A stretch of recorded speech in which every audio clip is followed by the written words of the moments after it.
and thanks for joining us for this episode of the Health Essentials Podcast. My name is Molly Schroeds, and I'll be your host. The holidays are coming. This could bring joy to your heart, or maybe a little bit of dread. It's totally normal and okay to be stressed out about the holidays. You might be feeling anxious, nervous, or, just stressed out in general about it. There can be a lot on your plate when family get together and you're striving for the perfect day. Today, we're joined by psychologist Dr. Matthew Sacco to talk about holiday stress and a few ways to ease that tension. Thank you so much for joining us today, Dr. Sacco. Absolutely. Thanks for having me. So let's just kind of start off by talking about stress in general. It's not great for your body, right? What happens when you're stressed out? Yeah, it's a good question. So this is something that I have many conversations with folks in my practices about. So, first off, it's not specifically the stress itself that's a problem. Rather, it's more about what's causing us to kind of have that reaction. So, for example, if you're out walking in the metro parks and you're kind of minding your own business, and all of a sudden you hear this kind of rustling or something in the bushes, and a dog jumps out in the path in front of you. Now, when that happens, your body quickly shifts into this fight or flight response, almost in a way to prepare you for some sort of immediate action. And it actually happens so quickly that our visual centers and things like that haven't even been activated before we move. That may be why you jump before you even realize what's happening. And in the moments following that, you have this assessment that you do where you say, oh, you realize it doesn't appear to be a dangerous dog. And in fact, right behind it is this owner trying to chase it down. And you kind of put the pieces together and you recognize you're not really in danger. However, you could be 5-10 minutes into your walk and you still notice that your heart is beating faster. You might notice that and make sense of that because you had that event that occurred. There was this startling that happened. You say, oh, that's why my heart is beating faster. The challenge is most of what we kind of experience day to day in our lives doesn't fit this idea of clearly an identified stressful event, yet the same exact system in our body comes into place. So that information it kind of hits the amygdala, it gets processed, and we respond accordingly. Well, what happens when I guess the example that I use with folks is in terms of understanding psychological stress is I like to give a real in the moment example. I often tell people I'll ask people to think of something like a really embarrassing memory that they have, and not to share, not to talk about, just to think about though. And I'll kind of push people a little bit, say, now, really the most embarrassing thing you can ever think that, and they sit with it. Then my next response is I tell people, okay, I lied, now you have to share.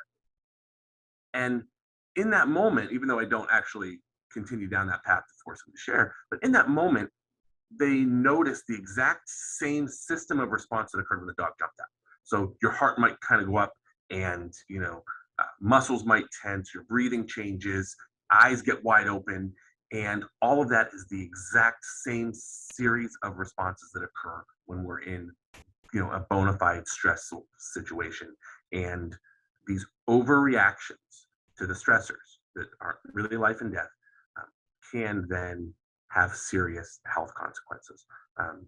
Very serious. In fact, research has shown that it certainly can contribute to high blood pressure, weight changes, anxiety, depression. There's even research on addiction. So the chronic exposure to these things, and as humans, that's our kind of our biggest downfall, is that prefrontal cortex that we have that gives us all these advances is also what causes us to worry, to started worry about holiday get-togethers, worry about this person, worry about that person. And even if we're not really aware, the body is reacting in a way that it doesn't need to. Yeah, it's interesting that historically it was like that stress response was supposed to protect us, but now it's this nagging worry in your mind because our world is totally different now. We're not being chased anymore by wild animals or need to trigger that to escape. That's correct. Yeah. Very interesting. Now, I think a lot of people, this holidays can be one of those times where you kind of want to escape because it can be a little stress inducing. But if you believe all the advertisements, this is supposed to be a time of smiles and cheer and just all happiness. But I think for a lot of people, it really is a stressful time. There's a lot of concerns and worries swirling through their heads. Why are the holidays so stressful? There are so many different factors that play into this, and they are unique to each person. You know, but I think that to start with, one of the most important things to recognize is a lot of the stress can come from a change in routine.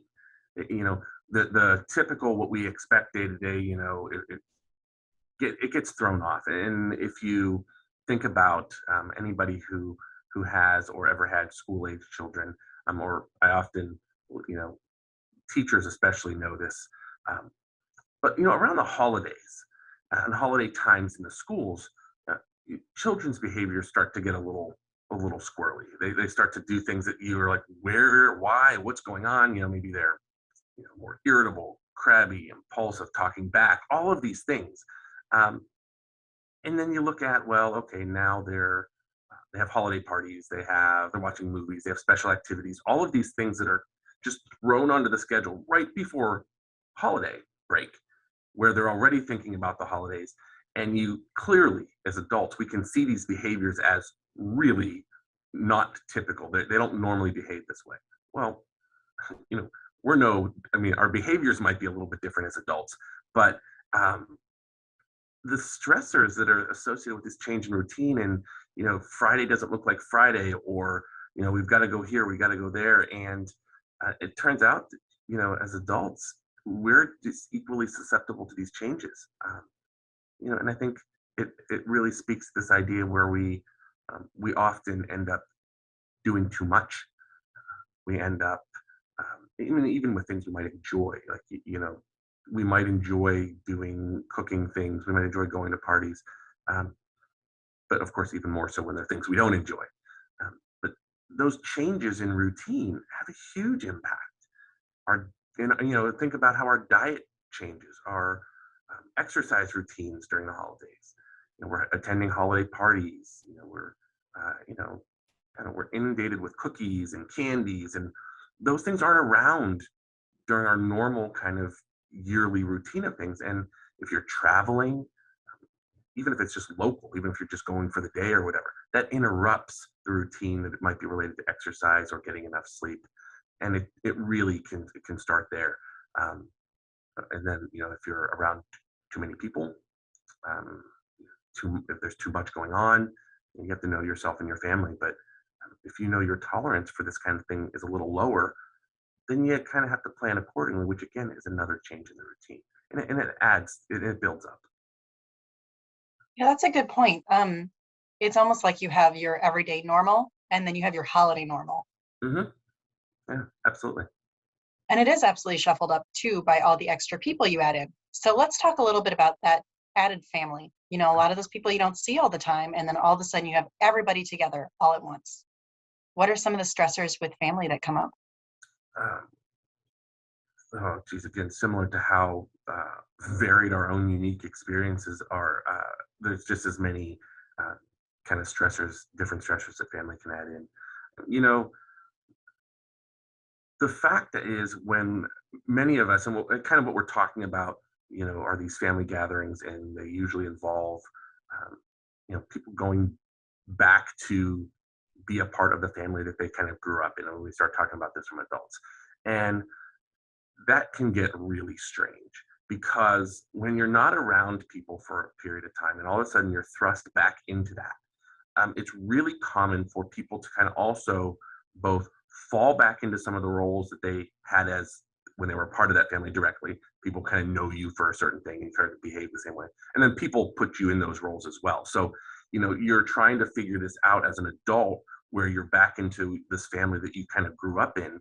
And that can start things off, which is just, it makes it very, very difficult because you're standing there in some instances saying, well, wait, why I'm a grown up. Why are we doing this? Like you kind of have those moments. But then you do also have to consider and deal with personality factors that come into play. You always have that person who like maybe likes to stir the pot. Um, and, given how divided or polarized things might be in our society right now, it can be really difficult to even imagine where any common ground might exist where you can actually have these conversations. And then people kind of get stuck. So, you're kind of being asked to navigate this tricky scenario where you're for most of us, as we're talking about as adults, interacting with other adults who at some point in time, were the parents, the grown-ups. So you're trying to navigate this respect piece. You're also trying to navigate figuring out how do you manage different viewpoints, all the while you're trying to just enjoy a holiday get together. And so I can imagine that if you're a person who just kind of anticipates what this is going to look like, or if so and so is going to be there, that it can start to build even before you get there, just in the planning of it. But maybe I often tell people trying to set some ground rules. Um, you know, you can you can let people know if conversation topics are uncomfortable, that this isn't going anywhere good. And I'm gonna just remove myself. It sure beats. You can't change people's behaviors, um, but it might certainly beat just passively sitting there and listening and not saying anything. But it also avoids getting into an argument over a different viewpoint. So things like that, where if they choose to continue after you told them you're getting up because you don't like it, and it's not what you want to get in, then that's on them. That's why I say you can't change people's behaviors, but it also allows you to maintain some sense of um, kind of integrity and saying, well, listen, I'm not going to sit here and get myself worked up, even just sitting here passively by. So that's just kind of one way that personalities can kind of influence these things. I'm kind of picturing as you're talking that table, that big table with everybody gathered around, and the, two opinionated people sitting across, kind of shooting daggers at each other with their eyes, and the grandma who's kind of converted back into mom again and is mothering her adult children. And I'm curious, let's talk for a moment about that dynamic, that grown-up children coming back into their childhood home and that kind of butting up against it thing. Can we talk for a moment about that and maybe some ways that you can approach it as the grown-up child, maybe? Yeah, that it's a normal, often what I refer to is that, not just a holiday issue, but normally an age and stage of life issue where excuse me, parents have to, and adult children have to figure out how to have adult parent-child relationships. And that is a process that is, excuse me, that is challenging for folks um, in kind of just the typical kind of growing up, because no longer are you as a parent. Um, you don't have that kind of absolute kind of rule and saying that kind of the what I say goes, and people have opinions and they're growing up. So that's a normal process. Now throw in the gasoline that often is the holidays, right? And again, I said before, the difficulties in being able to identify what really is um, an okay, safe topic to have a conversation about that may not be somewhat politically charged. So you know, oftentimes one of the most helpful things that you can do is set some ground rules up at the outset. Um, you know, I know people will often say, well, that's just kind of like, that's maybe too much work. Or uh, if if you worry that your family is that family that, and you've had these experiences, then it probably does behoove you to take some added steps ahead of time in creating a list of topics that you believe, and sending it, to family or whoever's going to be there, that you can agree to avoid these discussions just because uh, it might make this dinner, this party, whatever, go a little bit better. And that way, if it does start to go in a direction that people are recognizing isn't uh, anywhere good, start stepping into that minefield, then you clearly have something to lean on and say, this is one of those things we talked about. You know, it's not a surprise. You say like, listen, I don't want. We talked about we're not going to go there, whatever. Um, but doing that ahead of time versus trying to do it on the fly when the conversations happen can be really helpful. And I think, um, you know, again, setting the stage for those kinds of things in advance as much as possible might, I can't say might, might help you avoid some of those unnecessary pitfalls. It doesn't mean that it's going to be the thing that allows the holiday to go smoothly. But what we're trying to do is extract out or tease out some of the things that contribute that may not necessarily need to if you can avoid it in the first place. So, how does alcohol play a role in all of this? Alcohol is something that people have they can have very strong views about, and certainly during the holiday times, it's very very common for holiday parties to include alcohol, in particular wine, and people just you know people are drinking at times or more than they would during the normal year. So some of it is a part for many people of the celebration of the holidays. It's within their families, so it's important to understand that that is some tradition for people. I also will say that it can recognize that alcohol can certainly um, exacerbate any tensions or stressors within a family. And if you're in a family where you have people who like to debate, who like to stir the pot, who do those kinds of things, alcohol is likely to make that worse. And as people lose some of their inhibitions, their tendency to get to say things that they normally wouldn't say, just to go into subject areas that they wouldn't, it can really add a strain to a holiday get together.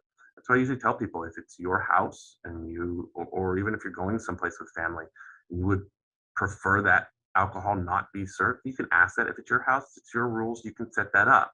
People might not be happy, some people might not, but I think that it's important to recognize that that can un, really unnecessarily add to the stress of the holiday, especially if you're thinking, oh my gosh, this person always overdoes it and they're going to be here. And you start to worry about that ahead of time.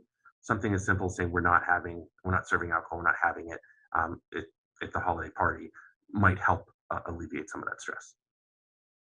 So, if you find yourself, you're sitting there and you find that you're getting frustrated by something that has brought up, what are a few real quick, short tips that you could kind of run through in your head to calm yourself down and kind of take back the control of the situation? Yeah. So first of all, I think it's really important to focus on that kind of self-talk that we have, and if you've kind of done what I said before about having, even if for whatever reason, even if you can't set establish some list of topics, even if your family doesn't want to cooperate for that. If you then already have the list of topics that you feel you want to avoid and you can see these things going the wrong way, then in those moments when it happens, there's that part of you that can run through that in your head and say, I mean, the alarm bells are going to go off. That's one of those things. And, um, first of all, right back to what I said, if you're in a position where you feel comfortable enough to say something, like I would rather not go there.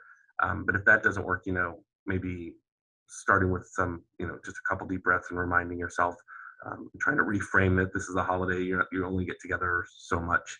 Um, but I think that there are some layers to that because if it's just you know if it's just pretty like innocuous, it's just a little bit of an argument, whatever. You're going to have to choose how much you want to invest in what you're going to do there. But if it gets to a point where you're seeing it escalate and you're really not comfortable, then and all of the self-talk or all of these things isn't working, then you get up. Then it might create a, a scene or a moment there. It doesn't mean get up and turn the table or scream or yell, but just politely just getting up and removing yourself because again, you cannot change other people's behaviors, but you can remove yourself. And it is certainly trickier when it's not just you, right? When you have other family, if you're in a relationship, if you have kids, there are other webs and threads that are tied into that. So you're choosing action that is also going to influence others. But um, I think that running through that in your head and then excusing yourself if you need to. Awesome. That's great. Now, kind of shifting gears a little bit, I want to talk a little bit about isolation and how that's impact all this. Over the last year or so, for a lot of these big holidays, many of us were isolated because of the pandemic. This might be the first time back to a big holiday gathering if you're feeling comfortable. And I'm just curious how that has changed the way people approach these gatherings and if it adds a lot of extra stress. Yeah, this is such a relevant question. It has so many implications. You mean well beyond family gatherings. It's something that many of us are facing and have been facing as we attempt to re-enter the world in general more and more since COVID first hit. You know, we're doing that more now than I think we ever have in the last, I don't know, 2 years or whatever it's been. So, first of all, I think there's two pieces as it relates to the holidays that are really most interesting. First, I think it really depends on how you feel about you yourself, how you feel about coming out of isolation on this continuum in general. So, if you're the person that's like, oh my God, I'm terrified to be around people like since COVID, like if you're on that end of the spectrum, it's different than, the person that's on the other end. Oh my gosh, I can't wait to get back, and we're finally getting to do that. So you have to assess yourself, depending on where you are. If you're a person that is either fearful of how COVID has affected things and getting back with your family and knowing, like most families, not everybody has the same viewpoint. Or if you have, maybe you have young kids who up until recently or even younger haven't been eligible to be vaccinated, and that's something that's important to you. Well, that's going to change your level of fear going into some of these situations. So there's a uniqueness to that. If you're not comfortable and it's going to absolutely, it's going to cause you to become preoccupied. You're going to be thinking about this, now. I mean, you're going to be thinking about this in the weeks leading up to. It's going to be something that's going on. Now, if you're a person who just can't wait to get back in there and start socializing and doing all this again, that it's going to be a little bit different. You still may have some of those thoughts or fears or worries as it relates to, not being sure, trying to take the steps to reduce the risk of COVID spreading. It might be, oh my gosh, I haven't seen so and so in so long, or what is this going to be like? So you might have different sets of worries. And it also depends on how you feel about your family as well. Again, pre-COVID included.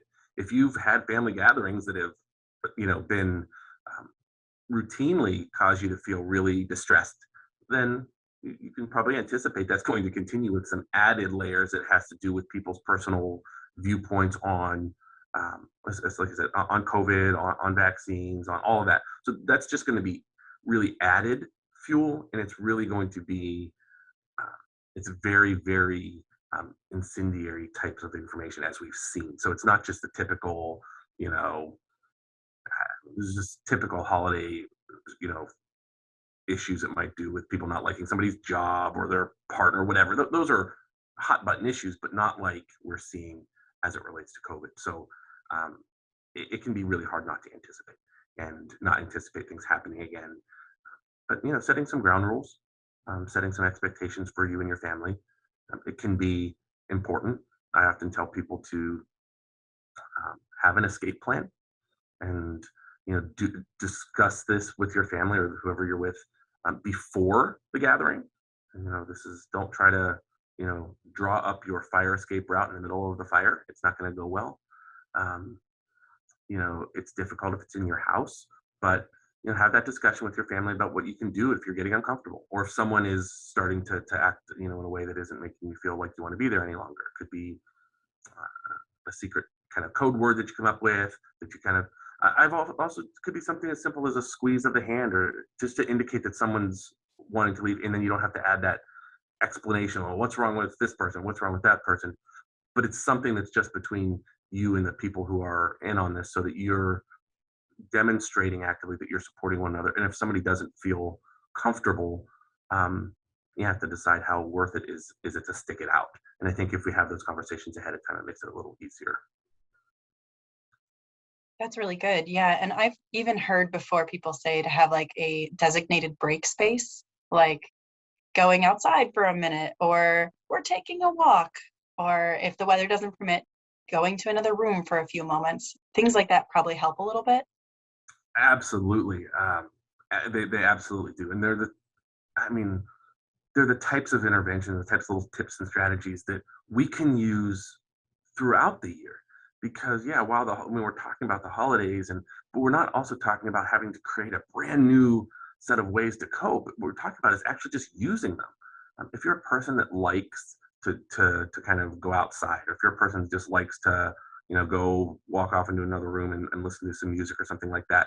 um, Oftentimes getting back to nature a little bit, taking some breaths where you can kind of reduce the amount of sensory stimulation that's coming in, and you can kind of calm and gather yourself, and you're getting a little bit of fresh air. Yeah, I mean, anything that you can do that's in that healthy fashion that can, lead you to at least stepping out of the situation that you're maybe feeling overwhelmed. Anything that you can do would be absolutely, um, worth it, as opposed to potentially, uh, you know, unnecessarily escalating some situation that doesn't need to be.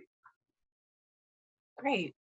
Now, I liked earlier when you pointed out that everybody's on a different point. There's levels of this, right? And kind of you might be at either one end of the scale or the other, and your comfort levels here. Now, let's say that you're excited to get back into this and you're looking forward to your first holidays kind of back at it. Is there added pressure to kind of strive for perfection because we had to skip a few big holidays? Yeah, I think not only for some people to strive towards perfection, but to try to get it all in and make up for what has been missed, which is just even more of an issue.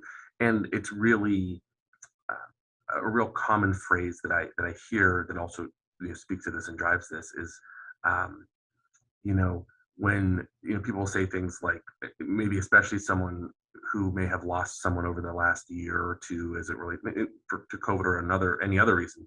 I hear people say things that the get-togethers are even more important, and they'll say things like, this idea like, well, we're not promised tomorrow, so we might as well take advantage of. We got to do everything we can. And while that's a wonderful sentiment in terms of living for today and kind of taking advantage of what the here and now, it is a much different juggling act than it may have been 2 years ago, when it comes to understanding the risks associated with COVID and these family gatherings. And so, regardless of where someone might be in terms of how they view COVID and all the health and political ramifications, it's still a risky. There's more risk associated with it, or at least conversation about risk, than ever. So, yeah, I think that there's this tendency to want to get as much in as you can, and therefore, oftentimes people, even if they feel uncomfortable, even if they're not sure that that's what they want to do, then they'll almost feel obligated to show up or to do things. And even if they're excited initially, um, it can be really difficult, and it can put an added layer of pressure that we haven't had before, at least as it relates to more across the board from society standpoint. Yeah, and I know that even before COVID, there was a lot of pressure people would put on themselves to have that picture perfect moment where everything had to go exactly as planned. And a lot of it too might have played into nostalgia of that idea of it being perfect in the past. So we got to make it perfect again. And that is hard. That is placing a lot of extra weight on yourself. Kind of what are a few ways to maybe check that, like notice it, and then maybe take a few steps back? Yeah, we are inundated with that perfect holiday. I mean, it starts early. I mean, there are a couple things that, I mean, look at all the, it's a Wonderful Life, and all of the Hallmark stuff that people get all excited to watch. And it's not that I believe people genuinely believe that that's, the expectation that how the holiday should go. I know that people have a much better sense of reality, and they kind of laugh about it. However, we're exposed to it, and there's still that little piece of us that interprets that as like, wouldn't that be nice? And that in of itself can be challenging, especially if um, you're doing everything you can to try to achieve this perfect holiday. The most in the past, you kind of you had a better chance of controlling the information that was coming in. You had a better chance of, okay, I'm not going to watch that show, or whatever. Now I would say that probably the single most important and effective thing that any individual can do, and this speaks to especially those who might, if you're a person who might find yourself feeling a little bit more anxious about this stuff, and a person who really feels like, yeah, you have to do all these things. It starts with social media. It starts with, if you're the person that's scrolling and seeing all of these ideas, and I got to do this and that, and you notice you're sitting in bed scrolling on your phone, and the next minute, like 2 hours has passed, and you're thinking about the perfect holiday gift or whatever. um, you probably, if you're really honest with yourself and wanting to reduce some of those stressors associated with having this perfect holiday, would be to just, you know, eliminate, cut yourself off, shut down the social media for. Um, I mean, if you can't do it for the whole holiday season, that may not be possible.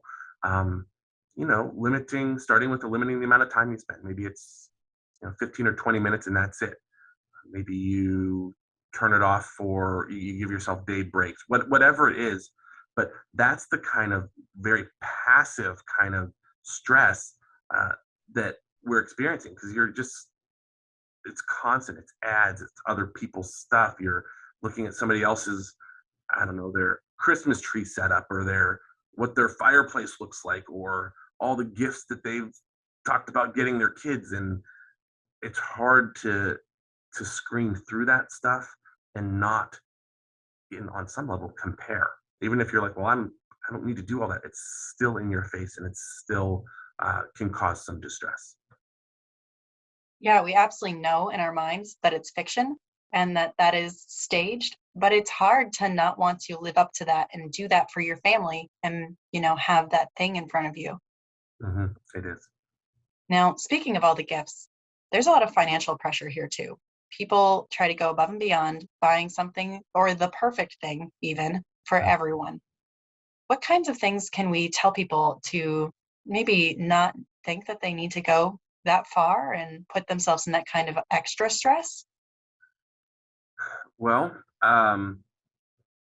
this is there's all sorts of you'll hear all sorts of things probably coming up in the coming months, but people will talk about that, uh, the end of January being one of the time when people report the most substantial increases in terms of time of the year of depressive and anxious symptoms. That's usually when credit card statements from December come due, right? And they look back and they're like, "Oh my gosh." Um, and I don't know if we even realize, if you're running all over the place trying to find that perfect gift, or whatever it is. I don't think we even realize how much that day to day is contributing to how distressing the holidays can be. Um, if people, I mean, the research is pretty clear on this. The research and the science behind this is really clear. A lot of studies have shown that, we use this anecdotally all the time, but a lot of studies actually show that material possessions does not equal increases in happiness. You hear those phrases all the time. People say, "Well, yeah, I'd like to, let me try that out. Let me prove that wrong, or whatever." Right? But over and over and over, the research has suggested that material possessions do not equal happiness. And in fact, those, as we talk about those experiential types of gifts, um, actually lead to increases in intrinsic fulfillment, that internally motivated part that is like, wow, that just feels good because I was able to do that. It's much more fulfilling than stuff. So looking for those kinds of opportunities, and you kind of have to buy into it and believe that that is in fact the case. Um, it just you have to start somewhere. You might have to try some of these things out. Maybe I don't know, maybe you combine some things, right? Maybe you decide to set up a day of cooking before the holidays. Yes, cooking or baking for the holidays could be stressful, but experientially, maybe passing down family recipes or traditions or whatever. This is not saying, well, forget it, just don't do any of this stuff, but trying to find a way to make it intrinsically meaningful. So, inviting family over to do some of this, setting a day up. Um, yes, it changes your routine, but it kind of allows you to focus on the moment and do something experientially. I don't know, maybe if you have family, if you have kids, maybe sending them over to somebody else, send them to the grandparents to cook dinner, or perhaps setting a time sometime throughout the year that you're going to send your kids or your grandkids, your nieces, nephews, whatever, over to somebody else's house to make a meal during the year, maybe not during the holidays, as a way to stretch that out, but making that known during the holidays, because it's much more likely that it's going to occur if you kind of set that up. um, you know you can take advantage of the thousands upon thousands upon thousands of uh, photos that you probably have saved in your phone, right? Go through that, and it could be as simple as identifying a handful of those and make, what most of us don't do anymore is actually getting them printed. You can print them on your own printer and making a little collage or just nothing extravagant, but getting some pictures of it for throughout the year and putting that um, out there. I know something in our family, and it's something that my wife has done for years. Is she does a calendar for the grandparents and aunts and uncles that have every month, uh, you know 4 or 5, 6 pictures on each month's calendar of the entire family, and it takes a little bit of time. If you ask her, it's probably at times more frustrating working with those computer programs online to do that. But doing that, and a lot of the drugstores will have specials where you can get that. You put it all together, you send it to your Walgreens, your CVS, whatever it is, and print it out. And it costs, but there's also something throughout the year, and you've also felt like you actually have made use of those photos. So that's also the added piece. And then every month, the people get to see those things. But if that's your thing, it's just finding something that works for you. Yeah, it's interesting being able to work in those heartfelt experiences or personal kind of handmade items because they're often not as expensive and they do resonate long over a long period of time. Oh, absolutely. And it does take, though, starting with yourself, and really having that conversation, sincerely having a conversation with yourself or the people that you are closest to, um, that this is important to do, and that this is it's just as, if not more valuable than having to go out and buy something. But for a lot of people, that can be a shift, because there are certainly families, or there are broadly, there are cultural differences where gift giving means different things. So you do have to know your own family. It's not a one size fits all, but being able to kind of maybe find some wiggle room in that can help in that as well.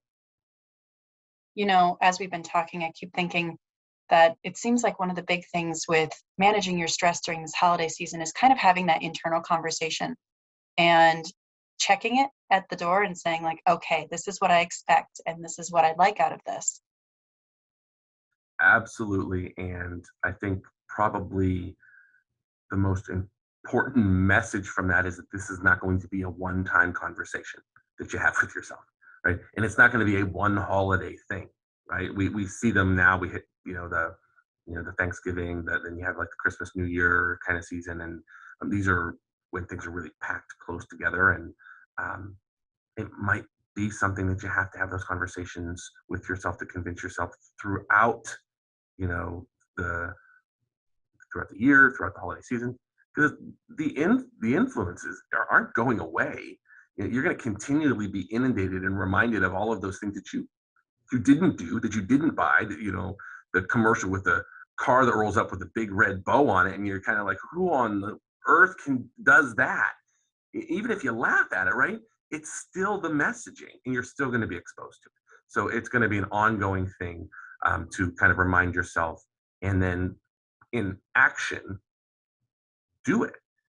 Don't say, well, it's important, and then go out and you know do the exact opposite. It's a matter of having your words and actions align, and that will help over time. Right. Now, as we wrap up, I just kind of want to talk for a moment about staying in the moment and enjoying the holiday for, all the good and the bad and just that time together. Can you talk a little bit about how, you can relieve a little stress and and anxiety and just stay in that moment with your family? Yeah. Going back to kind of even how we started the conversation today, having those conversations before, and plans before the holidays get into full swing.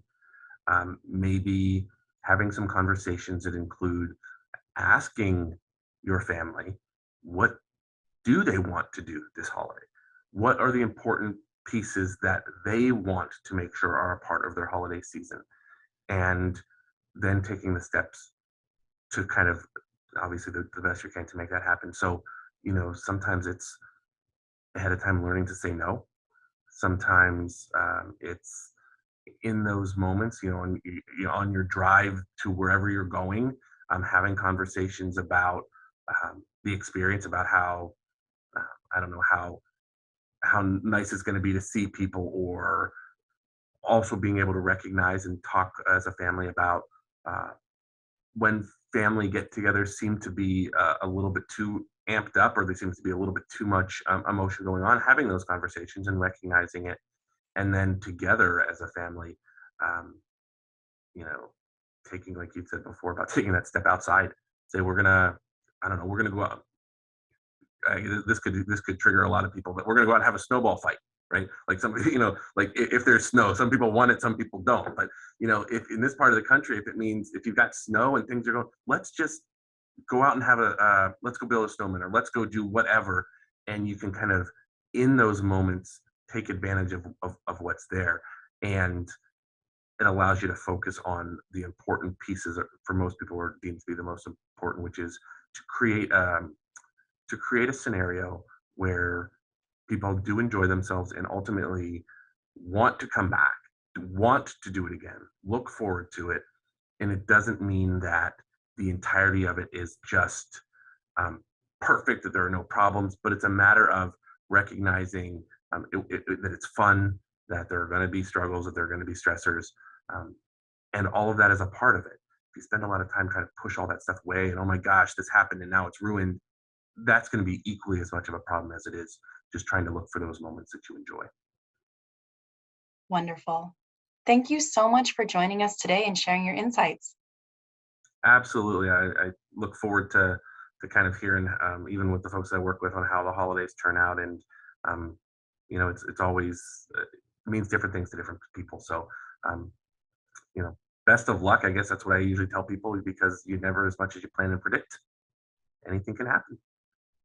Absolutely. If you'd like to schedule an appointment with Cleveland Clinic Center for Behavioral Health, please visit clevelandclinic.org/behavioral health or call 216-636-5860.